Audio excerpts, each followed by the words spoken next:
അപ്പോൾ നമ്മൾ കഴിഞ്ഞ വീഡിയോയിൽ പറഞ്ഞിട്ടുണ്ടായിരുന്നു ഉച്ചയ്ക്ക് അമരപ്പയറും മുട്ട വറുത്തതൊക്കെ ഉണ്ടായിരുന്നു എന്ന്. അപ്പോൾ ഞാനതൊക്കെ കൂടി ഒരു പിടി പിടിച്ചിട്ടോ. അത് കഴിഞ്ഞ് നേരെ മൂന്നര സമയമൊക്കെ ആയിരുന്നു. അപ്പോൾ നമ്മുടെ കുട്ടികളെ കൊണ്ടുവന്നു. അംഗനവാടി ചെക്കനും 1ാം ക്ലാസ്സിലെ മോളും ഒക്കെ വന്നു. അപ്പോൾ അവർ TV കണ്ടുകൊണ്ടിരിക്കുകയാണ്. അപ്പോൾ അമ്മ അവരുടെ ചായ കുടിക്കുന്നതാണ് കണ്ടത്. അവർക്ക് ഇഡ്ഡലി കഴിക്കാൻ കൊടുത്തു. അതിനിടയ്ക്ക് ഡ്രാഗൺ ഫ്രൂട്ട് കൊണ്ടുവച്ചിട്ടുണ്ടായിരുന്നു.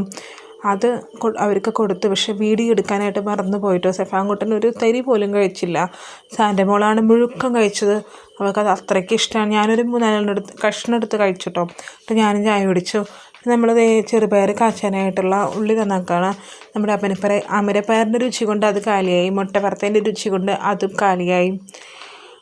അങ്ങനെയൊക്കെ. എനിക്ക് ചെറുപയർ വലിയ താല്പര്യമില്ല. പക്ഷേ അമരപ്പയർ കുറച്ച് ബാക്കിയിരിപ്പുണ്ട്. അതുകൊണ്ടാണ് വൈകുന്നേരം ചോറുണ്ടത് കേട്ടോ. അപ്പം ഇതിവിടെ ചോറ് തിളപ്പിക്കാനായിട്ട് വെച്ചിട്ടുണ്ട്. അത് അമ്മയാണ് വെച്ചത് കേട്ടോ. അപ്പം അമ്മക്ക് പോകുന്നുണ്ടായില്ല. അത് കോഴീനെ അകത്താണ് വെക്കുന്നത്. ചെറിയ കോഴികളുണ്ട്, കുഞ്ഞിക്കോഴികൾ. ഒരുപാട് കുഞ്ഞതുമല്ല, ഒരുപാട് വലുതുമല്ല, ഒരു ഇടത്തരം കോഴികൾ. പുറത്ത് കൂട്ടിലിടാൻ സ്ഥലമില്ല. അപ്പോൾ പട്ടി പിടിക്കണ്ടല്ലോ എന്ന് കരുതി 1-2 കോഴികളെ പട്ടി പിടിച്ചു. ഇനിയും പട്ടി പിടിക്കണ്ടല്ലോ എന്ന് കരുതിയാണ് അതിനെ അകത്ത് മൂടിയൊക്കെ വെക്കുന്നത്. അപ്പോൾ ഉള്ളി കാച്ചി നമ്മൾ ചെറുപയർ സെറ്റാക്കിയിട്ടുണ്ട്. അത് കഴിഞ്ഞിട്ട് നമുക്കൊന്ന് അടിച്ച് വരേണ്ട കാര്യങ്ങൾ മാത്രമേ ഉള്ളൂ.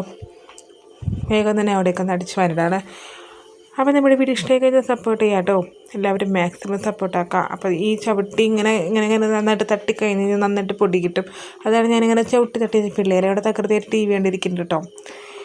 വേഗം തന്നെ പൊടിയൊക്കെ അടിച്ചു കളഞ്ഞു. അപ്പോൾ നമ്മുടെ വീഡിയോ ഇഷ്ടമായി ലൈക്ക്, ഷെയർ, സബ്സ്ക്രൈബ് ചെയ്ത് വീണ്ടും കാണാം കേട്ടോ.